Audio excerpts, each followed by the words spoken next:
All right, let's jump right into this explainer. The world of AI is, well, it's basically a massive overlapping syllabus right now, and I'm here to be your friendly teacher.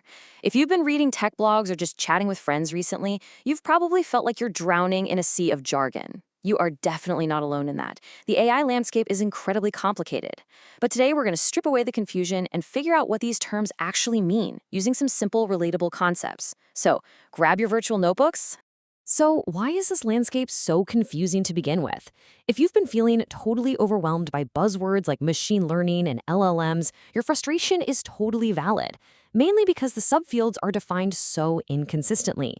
Imagine walking into a university where the biology department overlaps with the literature department, and nobody can even agree on what the actual classes are called.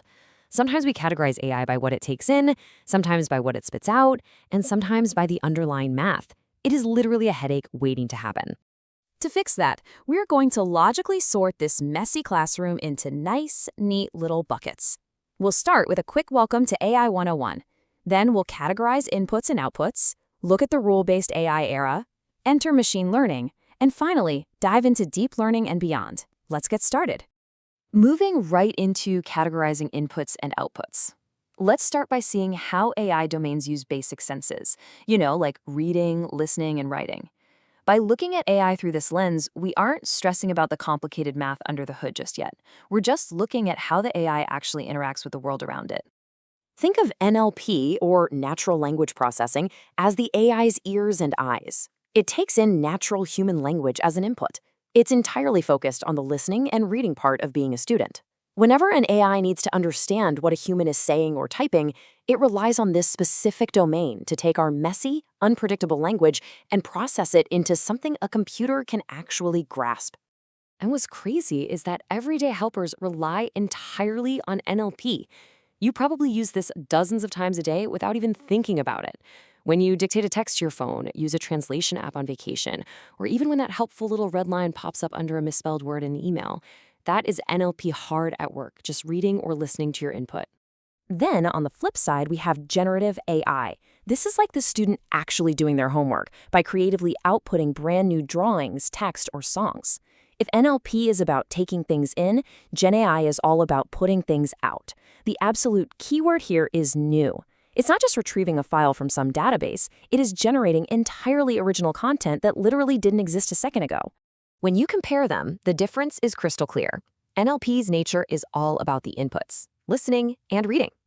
Gen AI's nature is about the outputs, writing and drawing. It is the classic classroom dynamic. NLP is the student paying close attention to the teacher and taking notes, while Gen AI is that same student taking an exam or writing an essay to create a brand new output. But, and here's where it gets tricky, these domains totally overlap. Take ChatGPT, for instance. The G stands for generative, but it absolutely relies on NLP to understand your typed prompts. This is exactly why people get so confused. It's a generative model because it writes new essays and code for you, but it has to read your prompt first. It is a student that both listens and writes. All right, let's step into the rule-based AI era.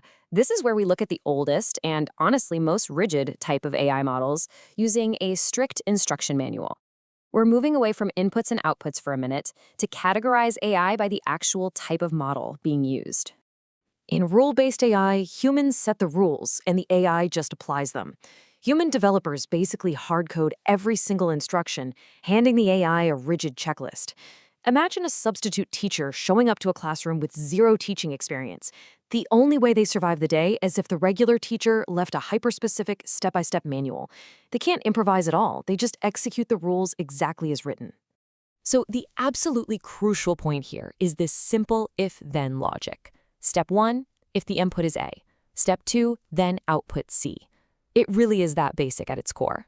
If the bell rings, then dismiss the students. The machine has zero independent thought process here. It's just a highly efficient rule follower, applying logic that a human painstakingly wrote out. A super common real-world example of this is credit card fraud detection. If specific characteristics are detected, mark it as fraud. Let's say a developer knows a sudden foreign purchase is suspicious. They write a rule. If the transaction is outside the home country and over $1,000, mark it as fraud. And for a really long time, this was exactly how banks protected our money. But fraudsters change their tactics, right? So how on earth do we track a moving target? That is the massive limitation here. Humans have to constantly update the manual. If fraudsters figure out the rules and start making purchases for $9.99 to avoid the trigger, the rule-based AI completely misses it. Tracking a moving target manually is exhausting and, honestly, almost impossible. Which brings us to machine learning. To solve this whole moving target problem, we had to upgrade our AI from a strict instruction manual to more of a self-guided study group. We desperately needed a model that could adapt without humans holding its hand. Instead of rigid rules, machine learning is this vast domain, allowing the machine to help determine which rules best indicate the target. We basically let the computer look at the data and figure out the best rules all by itself. It's like giving a group of really brilliant students a massive stack of past exams and saying, hey, I'm not giving you the answers, but figure out the patterns of what makes an answer correct. The difference here is night and day. With rule-based AI, humans write the rules. With machine learning, the machine finds the rules. In the old days, the human was the bottleneck. But in machine learning, the machine analyzes mountains of data, like millions of past credit card transactions, and discovers the subtle, highly complex rules that a human would probably never even notice. Building an ML model is essentially a three-step process. 1. Humans choose the input variables. 2. Humans choose the mathematical form. And 3, the machine finds the optimal parameters via training. We don't just let the machine run entirely wild. Humans still set the stage. But step 3 is where the magic happens. The machine runs through a rigorous training process to find the exact optimal values to make everything work perfectly. For that second step, humans have a bunch of mathematical forms to choose from, like a straight regression line, a curve, a tree, or even a neural network. Every form does the math completely differently. If you're predicting basic store sales, maybe a straight line is totally fine. But as problems get harder, like recognizing a human face or translating a whole paragraph, those simple lines and curves just don't cut it anymore. And that leads us to deep learning and beyond. When those simple mathematical trees and curves aren't enough, we enter the most cutting-edge subset of machine learning. Let's look at a mathematical form that acts a lot like a giant super smart brain trust.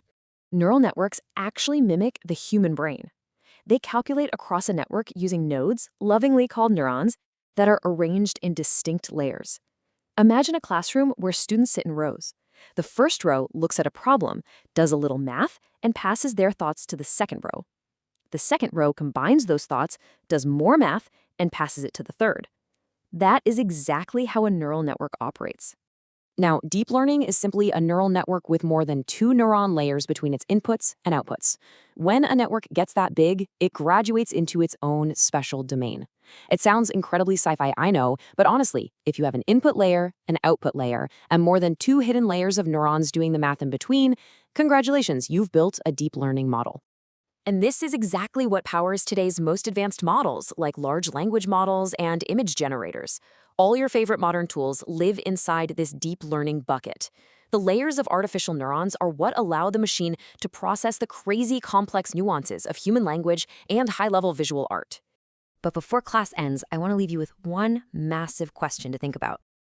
All machine learning models need a learning step. So how exactly do we train the machine? We know the architecture now, and we know they find their own rules. But that actual transition from a blank slate to a highly intelligent system requires intense training. So what does that process actually look like in practice? Well, you'll just have to keep that curiosity burning. Keep learning, keep exploring, and I'll catch you in the next explainer.